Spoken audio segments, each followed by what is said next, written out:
Welcome to today's Tea Time Talk. And we have a good number of people who have joined in today, so I'm really happy about that.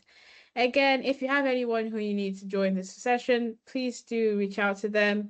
Obviously, this is available to anyone for free right now, but once we close the session, the recordings will be available on BAPO's members area. So yes, today is creating an impactful CV, and this particular session was born out of the need to address graduates who are looking for jobs, and sort of pre-regs as well, who are looking to potentially join the job market as well.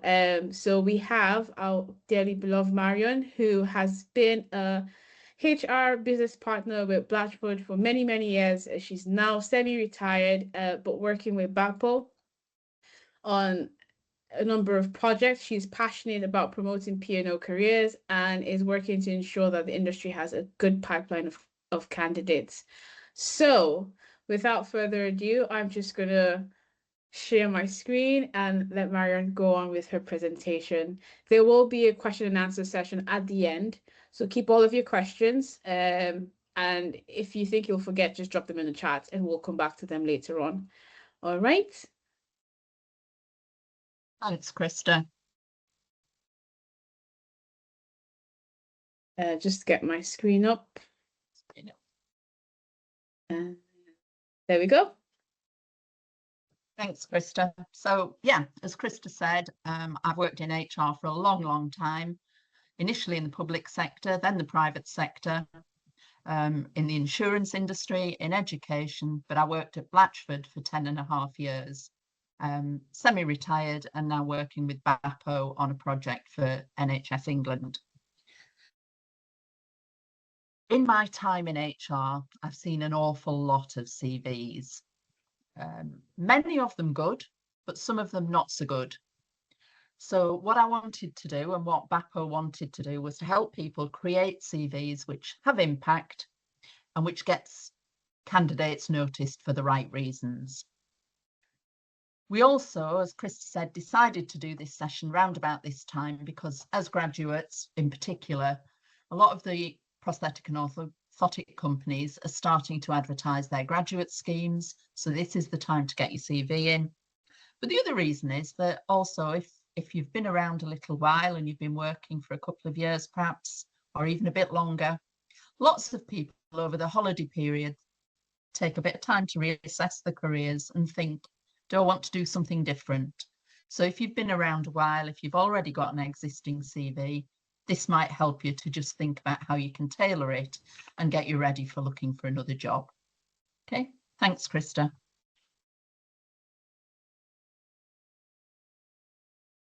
So what is a CV? We all think we know, but a CV stands for curriculum vitae, and it's actually Latin for course of life. And it's really your opportunity to tell everybody about your professional life, your educational life, and it's actually your first chance to promote yourself. A good CV might get you a job interview. It might also help to get you a new job.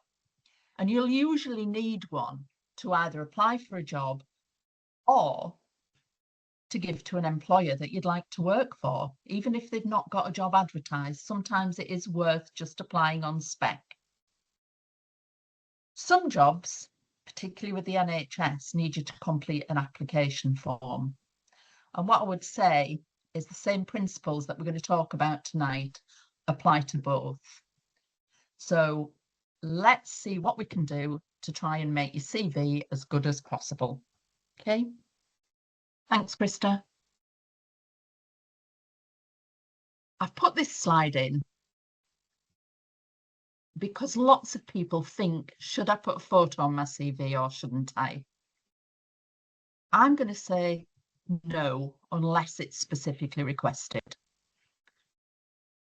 We all, however much we want to deny it, have unconscious bias. It could be hair colour, it could be, does the person wear glasses? Have they got wonky teeth? whatever. There's something that might just put you off. So unless somebody asks for a photo, then don't do it. Okay, thanks. So some tips for writing your CV. Can't stress this enough. First impressions count. Even in prosthetics and orthotics, lots and lots of CVs to look at, and they will make quick decisions. Research from some of the employment agencies say that actually recruiters take about 7 seconds to decide whether they like a CV or not. So when you're writing your CV, remember, you need to use a clear font. Don't go for any of these comic fonts or ones that are very, very specific to you. Use something like Arial, Times New Roman, or Calibri, and make it in size 11 or bigger, but not too big. I would say 14 is probably the biggest that you want. Stick to the same style throughout it. It needs to be consistent. It needs to be clear. Use headings and bullet points to make it easier to read. And be clear and to the point. Proofread it and proofread it and proofread it. Avoidable errors such as spelling and grammar mistakes does make it look like you're thorough. I've seen lots of CVs where people say, I've got great attention to detail, and then they've got spelling mistakes and they've got grammar mistakes in the CV. It just doesn't look good. And if you don't think you can proofread it well enough, get someone else to do it for you. But please remember, first impressions count.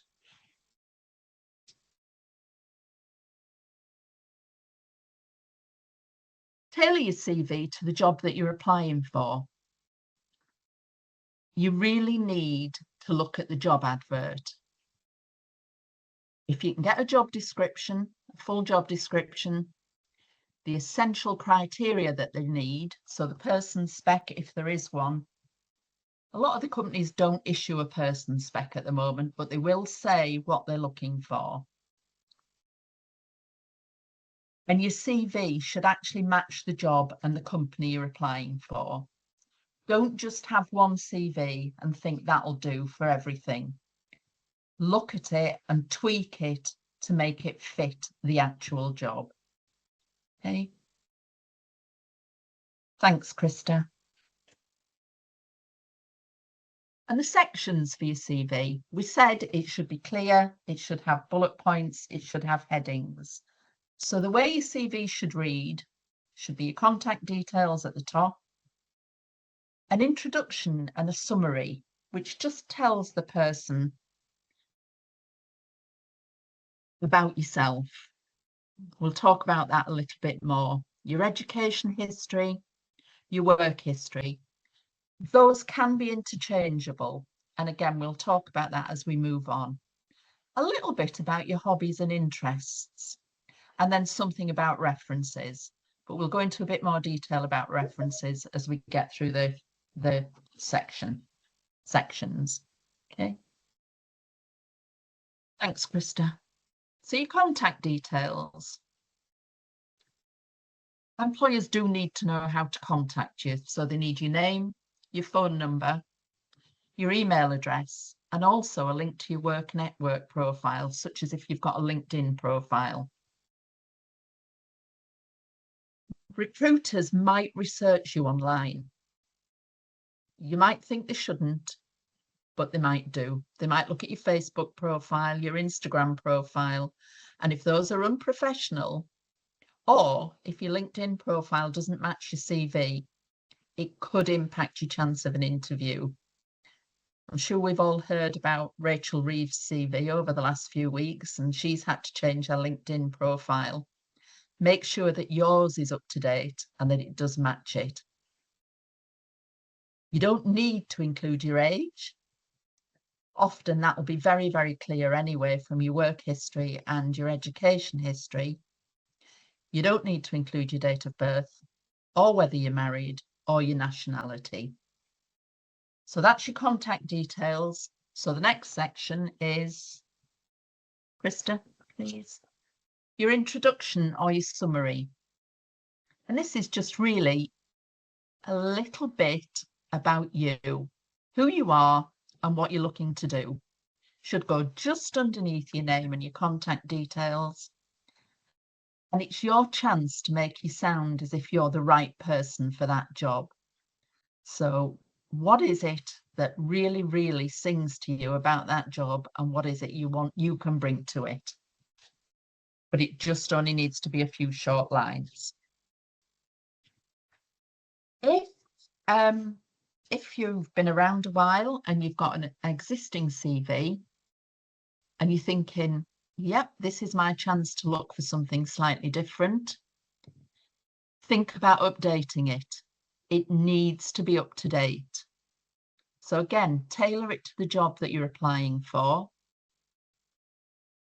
Any new achievements on, or any new experiences, or any new skills that you've gained, and take any outdated information on.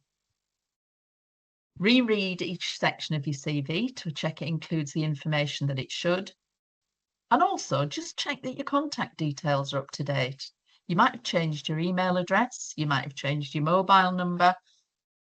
You don't want to miss out on the chance of a chance of an interview just because you've missed that small point. Okay. And your education history should be next, normally. Graduating next year, or you're a recent graduate, put this on after your introduction. If, however, you're one of the people who are looking to change jobs and you've got lots of work experience, change the order to show off your work history first. That's more important to people than your education history if you've got that experience. But whichever order you choose, when you're doing your education history, put the name of your qualifications, the name of the school, the college, the university that you're at, and very importantly, the dates that you attended. Thanks, Krista. And then when you're doing your work history, this is the really important part. Particularly if you're a new graduate, think about any work placements, any volunteering, or any paid jobs you've had. I've got to say, when I've looked at CVs for prosthetic and orthotic graduates, I'm always impressed by the range of volunteering opportunities that they've done.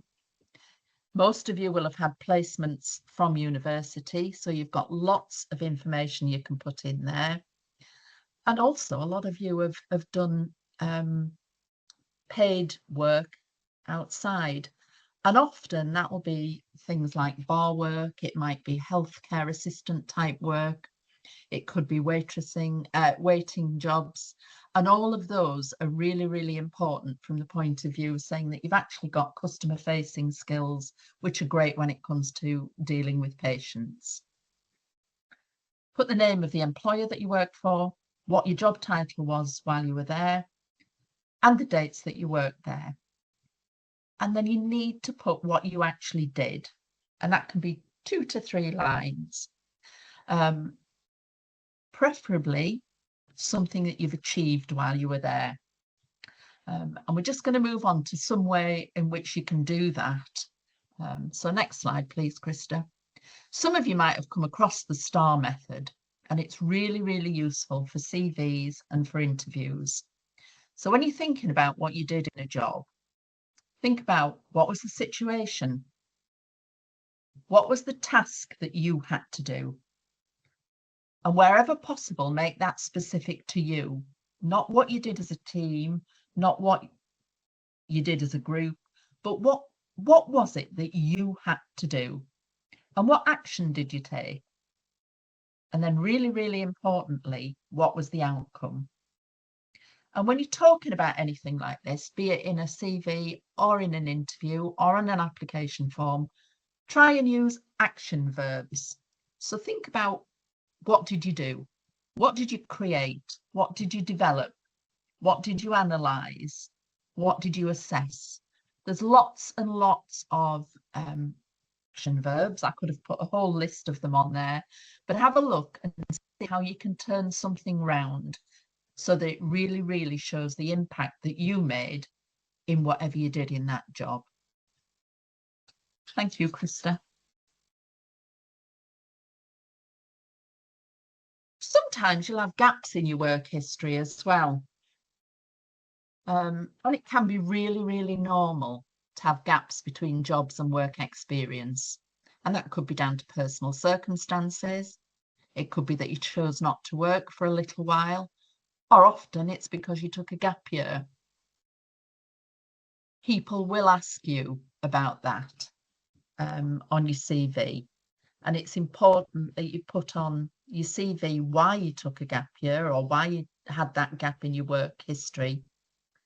And what you can do to make that look really positive is focus on any skills that you gained and what you learned from the experience that you had. You might have been out of work because you had some form of illness, some form of disability, or a mental health condition. I don't think there's any need to explain that in any great detail on a CV, but be prepared to explain that if you do get called for an interview. There's no need to go into massive detail. You only need to share what you feel comfortable with, but people will need to know. So be prepared for that. If you took a career break, then say why you took that career break on your CV, your application form, or on your cover letter. And then if anybody wants to know any more, they will ask for it in the interview.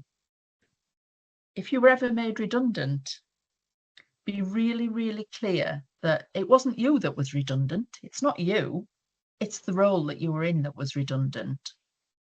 And that's important as well to make that clear. You know, it could be that two companies merged and there were two of you doing the same job. It doesn't happen very often in prosthetics and orthotics, but it could. And sadly, if you were dismissed, again, that would be something to talk about at the interview. And what you really need to talk about is what was the circumstances, what was the outcome of it, which is that you were dismissed, and what you've actually learned from that process and where you've grown from there. Okay. So it is important that you are able to explain any gaps. If you've only got a short work history, and some of you will have, you're applying for your first job, what I would say is think about the skills that you've learned through at university or college, the placements that you've done, any work experience that you've done, and any volunteering. There's lots and lots of skills that you can pick up on in all four of those. Seem to have lost my slides, Krista.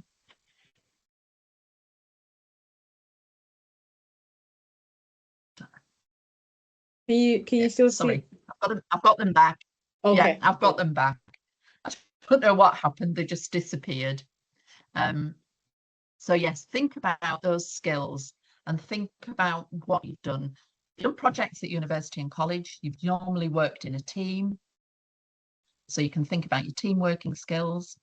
On placements, particularly prosthetic and orthotic placements, you'll have learnt to use different computer systems. You'll have learnt to work with a whole range of different people.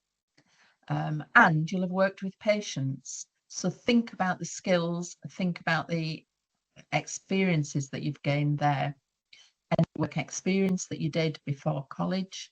And again, what I've found with an awful lot of prosthetic and orthotic graduates is that they've actually done work experience in P&O settings before they've gone to university, just to give them a taste of it. And volunteering. Also, think about including your interests and hobbies to demonstrate the skills that you have. Notice that I've missed a word out on that slide, but sorry about that. But for example, if you've been in a sports team, you've been a captain of a sports team, it can demonstrate your team working skills, but it also demonstrates potentially, if you've been the captain, leadership and organisational skills. Often you may have had to be the person who organises different fixtures and things like that. So there's all sorts of things you can pull in and think about how you're going to use those to demonstrate that you're the right person for the job. Thanks, Krista. How long should your CV be? Well, as we said earlier, first impressions count, and recruiters can often get an awful lot of CVs, so they don't have time to read them. For the vast majority of people, 2 sides of A4 is ample.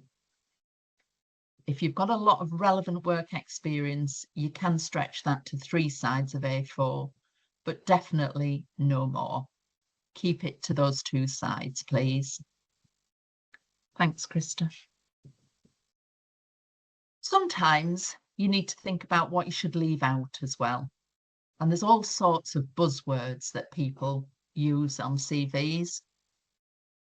So lots and lots of overused cliches that I would recommend you miss out. Excellent communication skills. I'm goal-driven.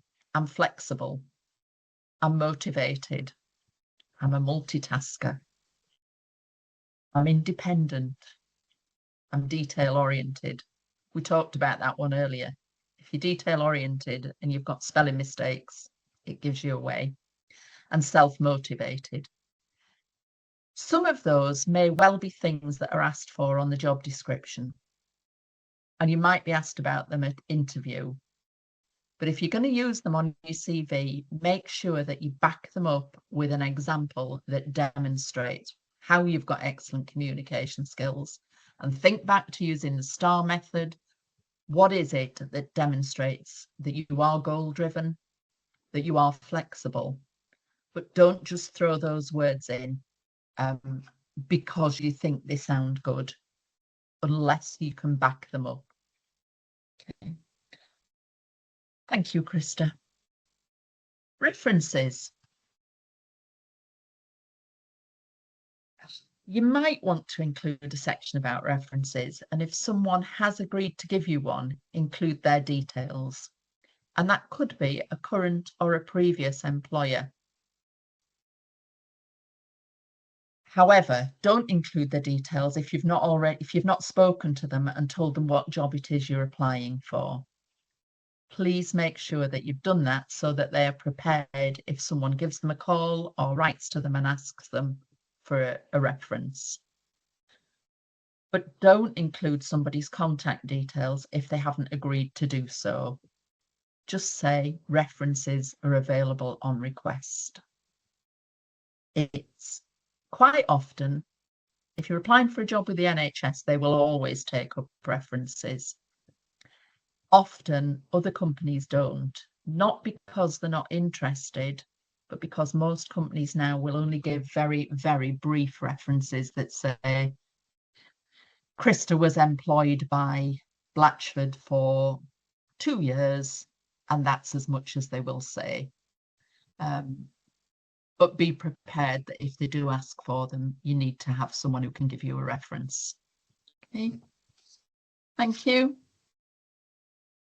I'm not sure if we've got anybody on tonight who is thinking about applying for a job in the UK and they're outside the UK. And we are in the process of pulling together a guide, aren't we, Krista, in terms of how to that we'll go into more detail about this, but it's important to say that if you are applying for a job from outside the UK, you will need a visa. You'll also need registration with the Health and Care Professions Council to be able to work in the UK as a prosthetist or an orthotist. To get a visa, you'll need a job with a licensed employer who will get you a certificate of sponsorship. Most of the bigger prosthetic and orthotic companies are licensed employers, as is the NHS. And the visa that you would get is usually a health and care worker visa, which is the appropriate one, and it's applicable to most AHP roles. Both of the processes for getting registration with HCPC and for getting a visa can take quite a lot of time. You will need English language proficiency to be able to get a visa and to get your registration. And you won't be able to work as a prosthetist or an orthotist without that registration. Some companies will take you on as a technician, and we know that a lot of people who've trained outside the UK have got great technician skills. So they will take you on as a technician and employ you in the time it takes for you to get your registration. But be prepared for it to take a long time and for it to be quite a difficult process. Visas cost money as well, as does the health surcharge. But we are, as I said, there'll be more detail on that in the guide that we're just currently pulling together. Okay. So, thank you, Krista. So, just to summarise, first impressions count. Remember the 7-second rule. Recruiters will make a decision often on based on 7 seconds. Make your CV relevant to the job you're applying for. Read the job description and the person's specification if there is one. Make it easy to follow. Use the headings that we've talked about during the session. Use bullet points. Make sure that you've used a clear font and use headings to direct the recruiter to what they want to see. Keep your CV short, 2 sides of A4, 3 if you've got a lot of work experience, and keep it free of spelling and grammatical errors. Proofread, proofread, and proofread, or get someone else to proofread it for you if you think you're not great at it. So I hope that's been helpful. I hope that's given you some good ideas for how to get your CV structured. And now we'll deal with any questions if there are any. Thank you, everybody. Thank you so much, Mario. That was nice and just straight to the point. So thank you so much for that presentation. I will implore you to ask your questions. If you want to drop that in the chat, that's okay. But if you want to unmute yourself, just raise your hand and we'll get you to speak as well. I have a couple of questions, so I'll just go and shoot them on first. You'll go first then, yeah. Yeah. So 3 questions actually. So first question, with the advent of AI, generative AI, can we use AI tools to help us build up our CVs? That's 1. And 2, I once heard that these days that HR groups no longer take out the time to actually look at CVs, and they put them through a system which kind of like ration down the number of people that actually have the opportunity to even, I don't know, get their CVs through the system before they can actually have a human being look at it. So if that's the case, is that true, first of all? And if that's the case, how do you actually ensure that your CV gets through this system that sieves through different types of CVs as well? I think the AI question is a really, really interesting one, Krista. And I think, yes, I would suggest that people could use it, but I would go back to making sure that you've tailored your CV to fit the job description and to fit what the company is looking for. So it could be a good base for a lot of people, but remember that it's got to fit that job and it's got to fit what people are looking for. In terms of what you asked about the filtering, I would say, yes, I've seen it happen in companies where you get an awful lot of job you get an awful lot of applications. Sadly, that's not the case in prosthetics and orthotics normally. And I think you do, certainly in Blatchford, for example, we had where it would weed people out if they didn't have HCPC registration, or where they didn't have the relevant qualification. But other than that, we wouldn't have weeded them out any other way, because we needed to look at those CVs. So I think just bear in mind that, yes, people may be using something like that. So be clear that you've got the right qualification, you've got HCPC registration, or that you've applied for it, and that you're meeting everything that's required.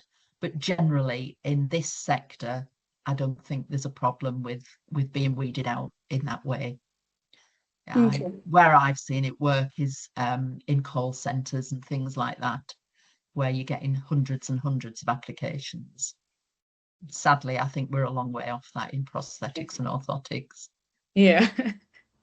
Right. Thank you so much for that. I have a comment in the chat that says, in an NHS application where there is an online form and no headings or formatting, it is difficult to make it look nice / readable. Also, I heard before not to put information about outside interests. So I guess like hobbies and stuff, if that's what Heidi's saying. I think it is difficult to follow the headings, etc., if it's an online application form, but at least with an online application form, you are guided as to what they're looking for. If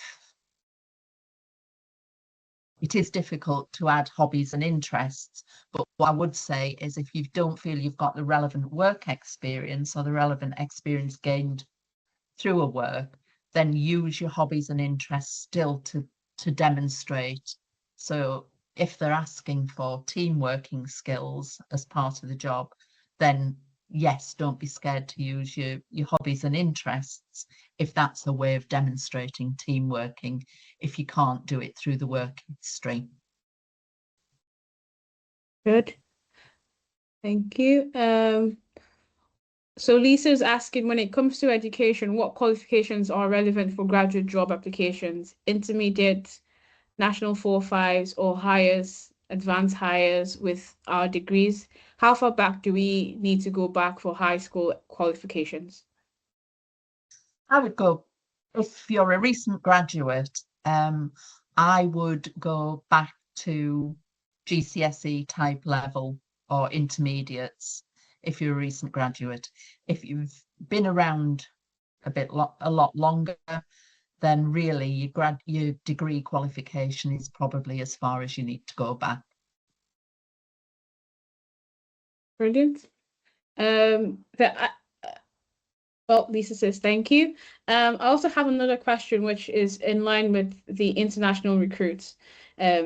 Should we add that we do need sponsorship to our CVs when we're creating that, or should we just leave that till the interview, until they reach out to us for an interview? I think it's probably worth saying that you don't have the right to work in the UK and you would need sponsorship. Yes. Yeah. Right. Thank you. I don't think, certainly in my experience, that's never been a barrier to interviewing anybody if we feel that it's the right person. And certainly getting sponsorship and getting a visa for someone isn't a problem. Yeah. Nice. Thank you. I did have another question, but I can't remember it right now. So you said 3 at the beginning and then you only asked me 2. Yeah. Yeah. Well, do we have any more questions while I try and remember what I wanted to ask?